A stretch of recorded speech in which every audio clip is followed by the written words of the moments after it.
How to reset a plasma TV. The power button when you turn the TV on is normally blue. It's a blue light, but it has this red flashing light and the TV will not turn on. Go around to the back of the TV and unplug the power cord from the TV. Then just wait. It usually takes maybe a minute or two for that red light to finally go out.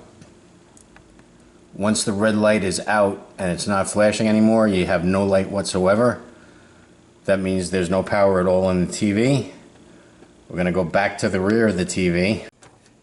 Plug the power cord back into the rear of the TV. You'll hear the TV click. On my Philips TV,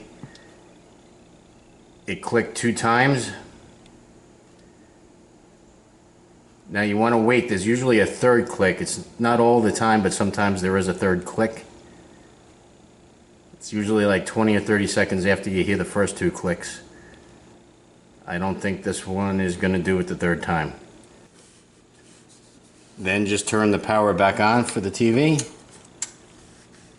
You'll hear 2 clicks and the blue light should be on. And the TV should work. There we go. Good to go. If this video helped you out, I'd appreciate maybe if you can give me a thumbs up, a like, and consider subscribing.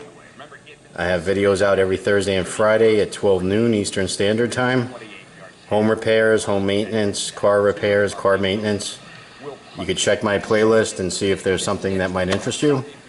Thanks for watching, and I'll see you on the next video.